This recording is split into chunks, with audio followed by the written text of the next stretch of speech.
신약성경 187쪽 사도행전 1장 3절부터 11절까지의 말씀입니다. 제가 한 절, 우리 성도님들 한 절 교독해서 보겠습니다. 그가 고난받으신 후에 또한 그들에게 확실한 많은 증거로 친히 살아계심을 나타내사 40일 동안 그들에게 보이시며 하나님 나라의 일을 말씀하시니라.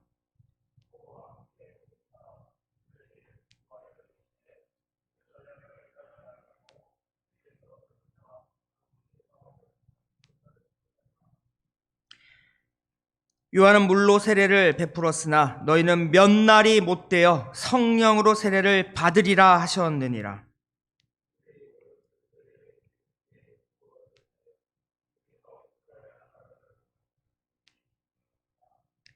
이르시니 때와 시기는 아버지께서 자기의 권한에 두셨으니 너희의 알 바 아니요.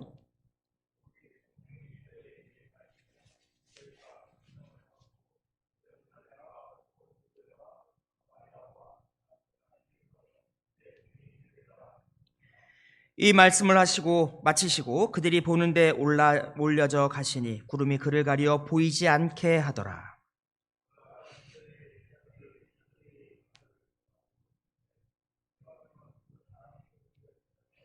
우리 한 목소리를 읽겠습니다. 이르되 갈릴리 사람들아 어찌하여 서서 하늘을 쳐다보느냐.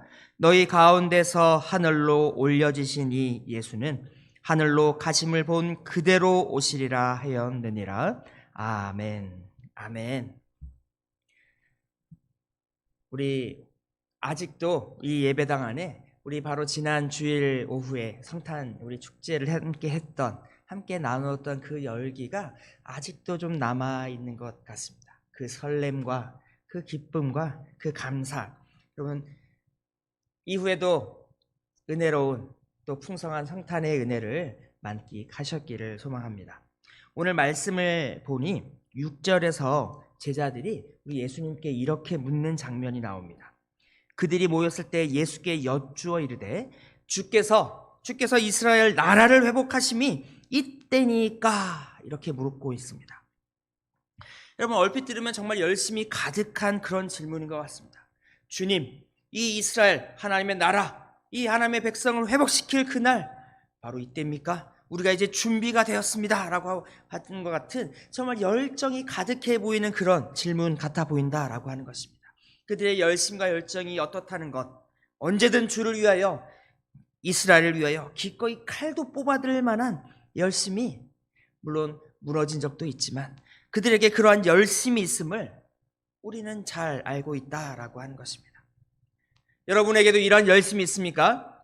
하나님의 나라, 주의 그 왕되심을 선포하는 이 나라가 회복되는 그 열심, 우리 성도님에게도 우리 그 가득한 열심이 우리 성탄절날 참 드러난 것이 아닌가 이런 생각을 해보게 된다라고 하는 것입니다. 우리 각 부서에서 정말 조그마한 꼬맹이들로부터 나이 많으신 우리 1남전도 1여전도 이 어른들에게 이르기까지 정말 남녀노소를 불문하고 정말 주의 그 오심을 기뻐하는 그에게 영광 돌리며 그 기쁨을 함께 나누고자 함께 분주히 움직여서 참 은혜에 가득한 정말 풍성하게 넘치는 이제까지의 그 코로나로 인한 우리의 그렇게 하지 못했음을 그 울분을 마치 표출하는 것만 그냥 정말 어찌 보면 제가 봤을 때 참 감동적인 참 그런 시간들, 그런 열심을 우리가 주 앞에 보여왔다라고 하는 것입니다. 그런데 이 열심을 우리는 한번 좀 점검을 해봐야 할 때가 있다라고 하는 것입니다. 왜냐하면 지금 이 질문을 하고 있는 제자들의 마음 한구석인 여전히 지금 예수의 고난을 경험하고 또 그의 부활을 경험하고 이제 그 사명을 다시 한번 회복시키는 주님과 그 풍성한 관계 회복과 다시 한번 내가 너희들을 일꾼으로 다시 한번 회복시키는 그 모든 걸 경험하고도 여전히 제자들의 마음에는 무엇이 있습니까? 이들의 열심 가운데는 이들의 욕심과 사람의 이 소망이 담겨져 있다라고 하는 것입니다. 여전히 이들은 이스라엘이라고 하는 이 나라의 국력이 예전에 다윗 때나 예전에 솔로몬 때와 같은 정말 영광의 때, 더 이상 로마의 지배에서 허덕이지 않는 자유로운 이런 주권적인 독립국, 이런 쪽으로서의 여전히 그 독립을 꿈꾸고 그 회복을 여전히 소망하고 있었다라고 하는 것입니다. 여러분, 오늘날 우리들도 고민하고 또 기도하면서 하나님께 묻는 것들이 있지 않겠습니까? 주여, 주여, 우리의 가정을 회복시키는 것이 이때니까? 주여, 우리 교회를 회복시킴이 이때니까? 주여, 우리 부서를, 주여, 우리 구역을 회복시킴이 다시 한번 그 부흥의 그런 열기가 가득한 때로 회복시키심이 이때니까? 혹은 나 자신의 삶에 대해서 주여, 나의 삶을, 나의 인생을, 여태 고통당하고 여태 힘들었던 나의 인생을 회복시키심이, 주여 광명을 보게 하심이 이때니까? 여러분, 우리도 고민하며 물을 때가 있다라고 하는 것입니다. 연말을 맞이해서 이제 정말 마지막이 되어서 한 해를 돌아보며 우리는 늘상 하는 것이 반성을 많이 해본다라고 하는 것입니다. 우리가 무엇이 부족했을까요? 우리 무엇이 잘 되지 않았을까요? 무엇을 좀 바꾸고 무엇을 잘 계획하고 무엇을 한다면 작년보다는 좀 더 나은 올해, 그리고 올해보다 좀 더 나은 내년을 우리가 맞이할 수 있을까요? 회복시키는 그 역사, 다시 한번 살아나는 그 역사, 여러분 정말 우리의 고민이 아닌가 합니다. 우리 특히 열심히 있다 하는 우리 직분자들, 중직자들, 우리 헌신하는 일꾼된 우리들에게 있어서 항상 이것은 떠나지 않는, 우리 마음 한구석에 남아있는 그러한 의문이며 또 그러한 갈증이 아닌가 합니다. 반성을 하고 또 내년을 위해서 얼마나 기도하고 또한 얼마나 함께 모여 우리 계획을 짜보며 우리 내년엔 더 잘해봅시다. 우리 내년엔 우리 더 잘 해봅시다 이러면서 지금 한참 그러고 있는 분위기가 아니냐라고 하는 것입니다. 특히 우리가 23년에 기대하는 바가 무엇이겠습니까? 우리 교회의 일꾼으로 세워지신, 새롭게 우리 교회의 일꾼들로 세워지신 장로님들과 또 권사님들까지 더해서 정말 이동안 코로나로 어려웠던 이 상황, 시기를 벗어나 회복, 아니죠. 회복을 넘어 성장해 나가는, 그렇게 나아가는 한 해가 되기를 소망하는 마음, 그것이 우리의 마음 가운데 있는 것이 아닙니까? 그런 마음이 참 보여졌던 게 저는 저번 크리스마스 그날의 모습이었다라고 이렇게 생각을 합니다. 오늘 우리가 함께 읽은 이 말씀을 보면 사도행전 1장 3절에서 예수께서 고난을 받으시고 부활하셔서 제자들을 만나면서 내가 주님이 되살아나셨음을, 우리의 소망이 꺼진 것이 아니라, 우리의 역사가 그친 것이 아니라, 아니야, 이젠 회복되어지고 다시 오히려 더 풍성한 그리고 더 확실한 약속으로 내가 부활했어라고 하는 증거를, 이것을 그냥 증거도 아닙니다. 우리 3절 말씀을 볼까요? 그가 고난을 받으신 후에 또한 그들에게 확실한 많은 증거로, 이 부활의 증거, 부활의 약속이 참임을 증거하기 위해서 주님께서 친히 많은 증거들로 하루 이틀 3일 4일이 아니라 40일. 성경에서 40이라고 하는 건 정말 그 완전한 그것을 보여주지 않습니까? 한 세대 40년, 40일 주께서 기도하신, 고난받기 위해 금식하신 것도 40, 어떤 일을 이루기 위해 충분하게 완벽한, 다 채워진 수, 그 40일 동안 주께서 자신이 할 수 있는 그 모든 것들로 제자들에게, 사람들에게 자신의 부활의 증거, 우리의 소망이 꺾이지 않았음을, 그래야 하여 이 제자들도 이것을 보고 드디어 주여, 주께서 이 이스라엘을 회복하심이 이때입니까? 라고 하는 그 정말 희망이 가득한 질문을 할 수 있는 이러한 것을 주께서 만드셨다라고 하는 것입니다. 40일 동안 그들에게 보이시며 계속해서 하나님 나라의 일을 여전히 끊이지 않고 이제 더 확실한 증거를 가지고 나아가는 하나님 나라의 일을 이제 말씀하시고 계셨다라고 하는 것입니다.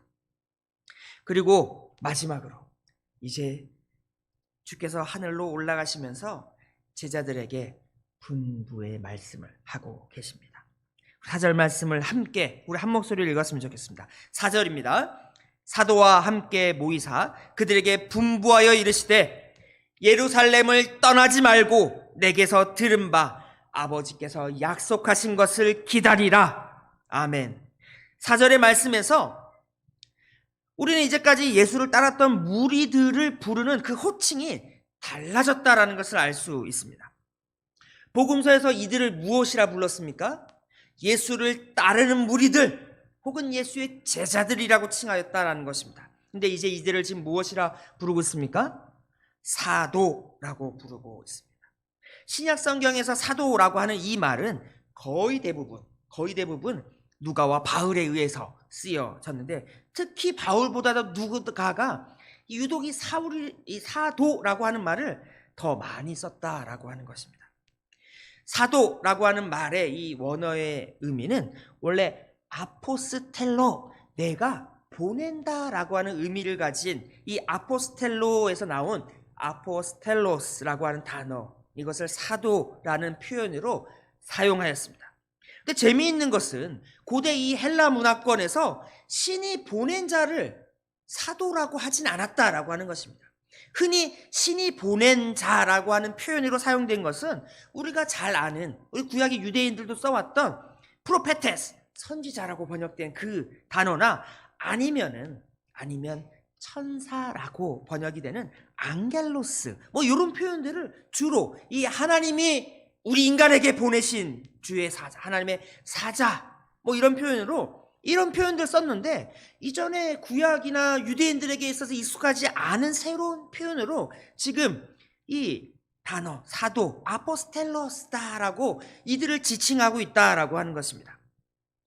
고대 사람들은 이 단어를, 고대 사람들이 아포스텔로스라고 이렇게 하는 이 단어를 딱 들으면 그들에게 있어서 이 단어가 주는 의미는 좀 우리가 생각하는 것과는 좀 조금 다른 항해자 혹은 왕의 명령을 받아가는, 왕의 사자라고 하는 의미로 쓰여졌다라는 거죠. 특히 로마나 이 지중해 문화권에서 흔히 저곳을 가기 위해 왕의 명령을 가지고 배를 타야만 하는, 그런 그 왕의 명령을 가지고 배를 타는 그 사람, 어디 군사적인 목적을 가지거나 혹은 외교적인 목적을 가지고 왕의 명령을 전달하기 위해 배를 타는 자들이라고 하는 그런 의미로 이 단어가 사용이 되어졌다라고 하는 것입니다. 누가가 굳이 이전에 하나님의 사자라고 하는 표현이 유대인들에게도 친숙한 표현이 있음에도 불구하고 그 대신 왕의 명령을 가지고 나아가는 전령과도 같은 이 말을 사용하는 이유는 무엇이겠습니까? 첫 번째는 유대교와 이 그리스도교의 구분을 명확하게 하고자 한다라고 하는 것입니다. 유대교에서 가장 흔히 쓰던 표현이 무엇입니까?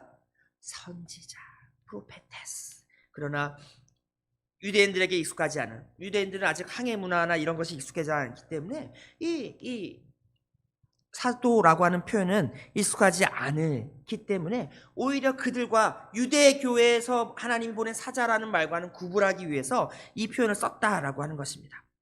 그리고 두 번째로 유대인들과 마찬가지로 하나님을 사랑하고 또 그의 아들 된 예수를 따르는 제자들이라는 표현보다 이제 그리스도가 왕 되심의 선언되었으니 그 왕의 명령을 따르며 그 왕의 명령을 전달하는 자들이라고 하는, 어찌 보면 부르심, 콜링, 그리고 또 위임에 대한, 그 왕의 명령을 전하는 자로서 너희들을 위임한다, 너희들을 불렀다라고 하는 이 측면을 강조하기 위하여 이 단어를 썼다라고 하는 것입니다.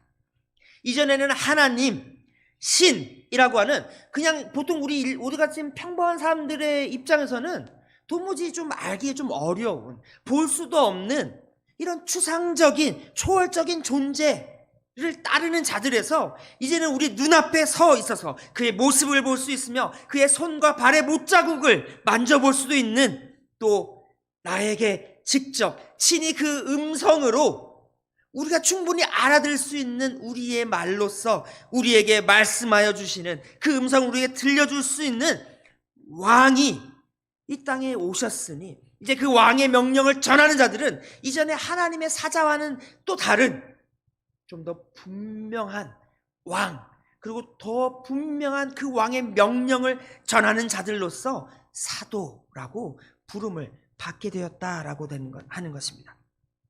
주님께서 분부하여 이르십니다. 분부하는 왕이 있습니다. 그 왕의 명령이 물론 이전에도 하나님께서 선지자들을 보내시고 주의 사자들을 보내서 우리에게 말씀해 줬지만 이제 그것보다 좀 더 분명하고 좀 더 객관적으로 듣는 모두가 깨달을 수 있는 그런 명령, 오더, 분부, 명령이 아닙니까? 이것을 내리는 왕이 있고 이제 그 명령하심을 받고 그 명령하심을 들고 나아가는 제자들이 바로 사도들이라고 부름을 받고 있다라고 하는 것입니다. 오늘 우리에게 있어서 이 땅에 왕으로 오신 이는 예수 그리스도 한 분이심을 여러분 믿으십니까? 그것이 우리의 믿음의 고백입니다. 다른 이름은 없지 않습니까? 예수를 따름은, 예수를 고백함은, 예수를 그리스도라 고백하는 그것이 바로 왕을 따름이요. 또 그 왕을 보내신, 실은 예수께서, 바울께서도 이 예수를 하나님 보내신 사도라고 표현하는 장면이 있는데 그 왕인 예수를 보내신 하나님을 따름이다라고 하는 것입니다. 그래서 이제 그의 제자였던 이들이 이제는 사도가 되었습니다.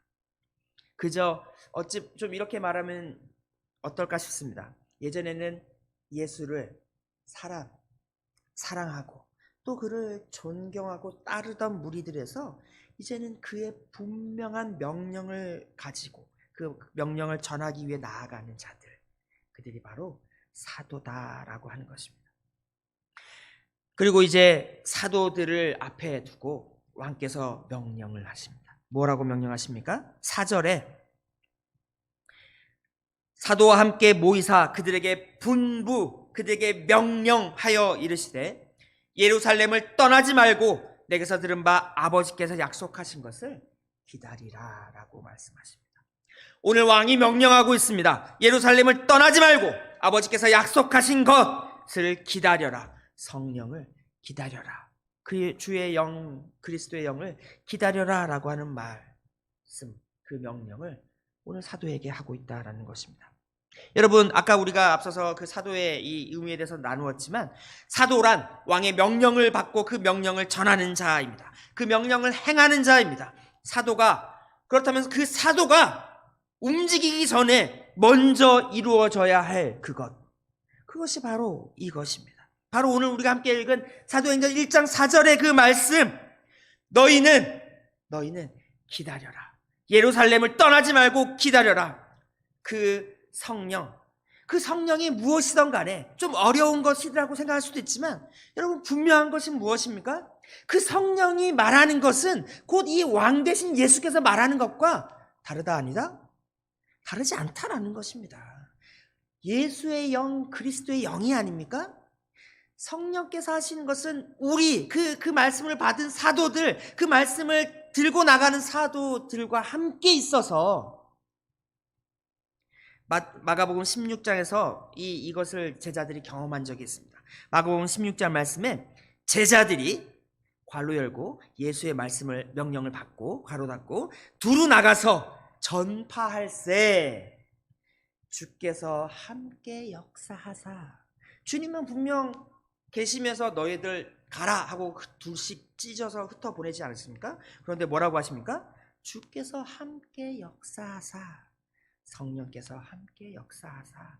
그 따르는 표적으로 말씀을, 그들이 전하고 있는 그 말씀이 참임을, 진리임을 성령께서 함께 하시면 그것을 증거하도록 도와주셨다라고 하는 것입니다. 여러분, 그것이 어찌 보면 동일한 것입니다. 주님이 말씀하시는 그 말씀이 참인 것을 증거하시며 도와주시는 이가 바로 성령이라서 그 성령을 어찌 보면 이렇게 말하는 것이 아닙니까? 너희들은 명령을 기다리라.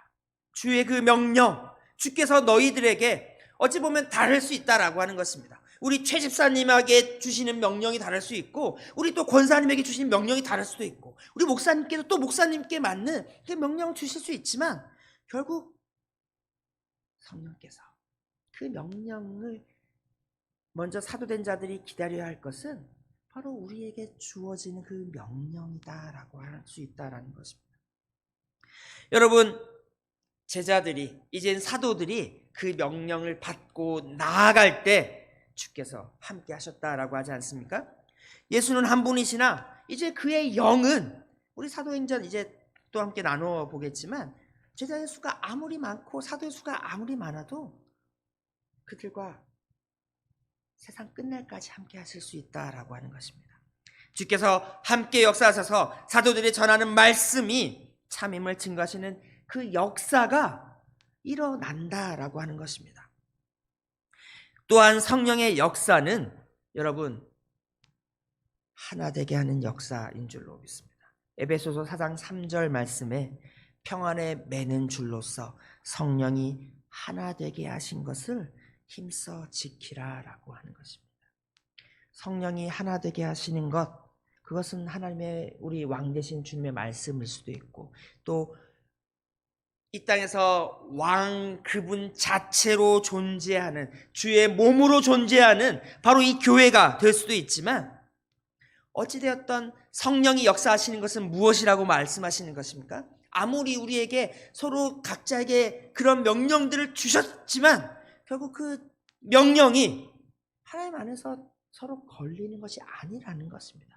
서로 다른 명령을 받았을 수 있지만 결국 그것이 주의 몸된 우리 교회에 와서 우리가 함께 있을 때 하나 되어 전혀 서로 거슬릴 것이 없는 완전히 통일된 그 말씀과 그 명령, 그 주님이 아닙니까?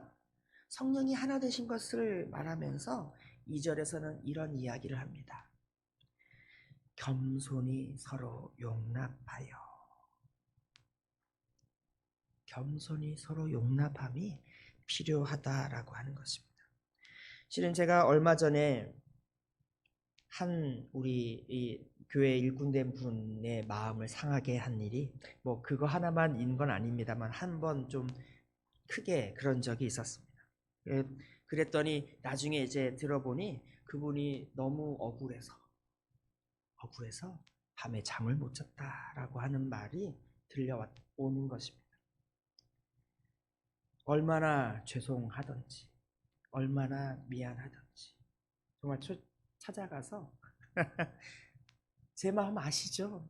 제가 잘못해서 제가 그러려고 한 건 아닌데 참 그렇게 됐습니다. 껴안아 주기도 하고 제 마음 아시잖아요. 제가 집사님이 미워서 뭐 그분이 미워서 그런 게 아닌 걸 아시죠? 이러면서 마음이 조금 풀렸기를 참 바라는데, 여러분 이런 일들이 우리 가운데 많이 있다라고 하는 것입니다.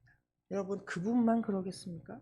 여러분 저도 가끔은 참 그럴 때가 있어요. 마음이 아프고 아무도, 나는 여기서 정말 열심히 하고 있는데 아무도 나를 안 알아주는 것 같고 막 이럴 때, 여러분 우리가 마음이 가장 아플 때가 언제일겠습니까?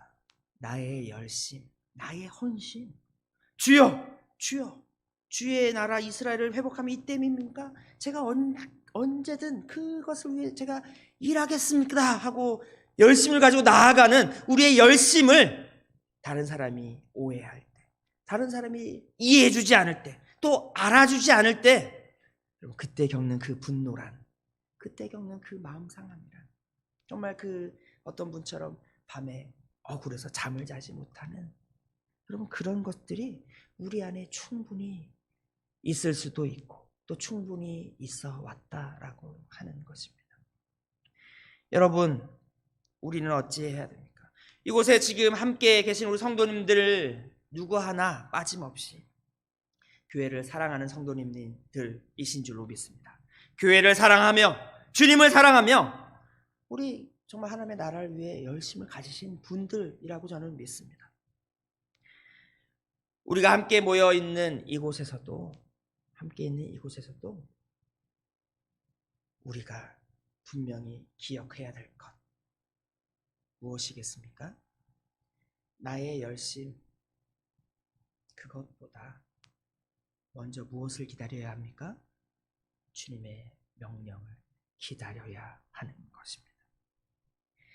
함께 모이라고 합니다. 예루살렘을 떠나지 말고, 이곳을 떠나지 말고, 제자들에게는 예루살렘이 또 마가다락방이 그들이 떠나지 말아야 할 하나님의 역사가 임할 곳이었다면, 오늘날 우리들에게서는 이 반성교회 예배당이, 혹은 반성교회 예배당을 떠나 우리 반성교회 구역구역이나 부서부서가 모인 그곳에서 주의 이름으로 모이는 그곳이 우리에게 떠나지 말아야 될 곳이 될 수 있습니다. 그래서 뭐야? 함께 우리가 기도하며, 우리가 무엇을 기다려야 합니까? 주님의 말씀으로 우리에게 내려지는 그 명령을 기다려야 한다라고 하는 것입니다. 성령의 역사를 기다려야 한다라는 것입니다. 그 역사가 우리 가운데 임할 때, 그때야 비로소 성령이 우리를 온전히 하나 되게 하여 주시는 역사가 있어서, 우리의 서로 다른 베드로와 같은 자도 있고, 마가와 같은 자도 있고, 마태와 같은 자도 있고, 이런 서로 다른 우리의 열심이 하나님의 명령, 또 그 명령을 위해 역사하신 성령의 역사로 말미암아 온전히 하나 되어 하나님의 말씀과 명령을 능히 행하게 하며 능히 이루게 하시는 역사가 바로 여기에 있다라고 하는 것입니다. 올 한해 우리 모두의 마음이 동일할 줄로 압니다. 우리에게 각자 받은 달란트가 무엇이든 간에 올 한해 내가 작년을 바라보며 반성을 하며, 올 한해는 내가 주를 위해 더 열심히 해보겠다. 내가 우리 가정을 위해, 혹은 나에게 맡겨진 영혼들을 위해, 나에게 맡겨진 그것을 위해서 내가 주를 위해서 열심히 하겠다는 그 마음, 우리 모두에게 있는 것이 아니겠습니까? 우리가 그 모든 달란트를 가지고 열심히 주를 섬기기 전에 우리 왕의 명령을 듣는 자들 되기를 원합니다. 왕의 말씀을 따르는 자들, 우리가 나아감도 왕의 말씀과 그 명령을 따르며, 또 우리가 멈춰섬도 왕의 말씀과 명령을 따라 이루어지기를 원합니다. 우리가 그 명령을 따라 움직일 때 우리의 100만 가지의 아이디어와 우리의 많은 다양한 생각들과 또 우리의 많은 다양한 열심들이 주의 명령, 그 말씀을 기준으로 하나님의 역사를 이루게 될 줄로 믿습니다. 왕께서는 분부하시고, 사도들에게 분부하시고, 또 이 말씀을 듣는 이들에게, 사도된 이들에게, 열심을 가진 이들에게 약속하십니다. 우리 8절의 말씀, 너무나 유명한 말씀이지만 우리 한 목소리로 읽었으면 좋겠습니다. 8절의 말씀입니다. 오직 성령이 너희에게 임하시면 너희가 권능을 받고 예루살렘과 온 유대와 사마리아와 땅끝까지 이르러 내 증인이 되리라 하시니라. 오직 왕의 명령이 너희에게 임할 때, 너희가 그 명령을 붙들고 나아갈 때 너희가 권능을 받으리라. 너희가 권능을 받아서 예루살렘과 온 유대와 사마리아와 땅끝까지, 이 반성회까지 주께서 권능을 더하여 주셔서 너희들이 나의 증인, 나의 사도가 되리라 하나님이 약속을 하여 주십니다. 성령이 역사하시면 역사하지 않으시면 잘 모르겠습니다. 결국 우리가 아는 것 예수의 명령 아니겠습니까? 주의 말씀이 아니겠습니까? 주의 말씀을 붙들고 나아가는 우리 반성교회가 되기를 소망합니다. 그 왕의 명령을 따라서 그 왕의 명령을 붙들고, 우리에게 많은 열심과 많은 아이디어가 있지만 그럼에도 불구하고 오늘 이 시간, 또 기도의 시간, 우리 예배의 시간에 그 모든 생각 잠시 내려두고 아버지의 말씀, 우리 주님의 명령 앞으로 나아가는 그 훈련이 우리에게 필요한 줄로 압니다. 혹은 바빠서 예배에 참석하지 못하고 바빠서 기도의 자리에 나아가지 못하면서, 그러면서 나는 주를 향한 열심이 있노라라고 나서는 것이 있다면 그것도 과연 건강한 것인가? 우리는 한번 스스로를 한번 돌아보는 모습이 있어야 한다라고 하는 것입니다. 죄송합니다. 제가 목사님은 아닌데, 담임 목사님은 아닌데, 그래도 우리 수요예배 말씀을 전하는 우리 이걸 가지고 2023년은 올 한 해 우리의 사역의 중심은 좀 조심스럽게 말씀드립니다. 말씀과 예배가 되어야 한다라고 전하고 싶습니다. 우리의 모든 열심의 중심, 우리의 모든 사역의 중심, 또 우리의 모든 사랑의 중심에 주의 말씀, 그 명령이 있어서 그저 나의 사랑과 나의 열심으로 그치는 것이 아니라 그것이 주님께서 약속하신 바 권능이 성령의 역사가 그 가운데 함께 하셔서 우리들이 인간적으로 할 수 있는 그 모든 노력과 그 모든 열심을 넘어 하나님의 아름다운 나라를 회복시켜 나가는 이 반성 땅을, 우리의 교회를, 우리의 가정을, 또 우리의 인생을 회복시켜 나가는 그 놀라운 역사, 그것을 충만히 누리는 우리 성도님들이 다 되시기를 주님의 이름으로 축원합니다. 아멘.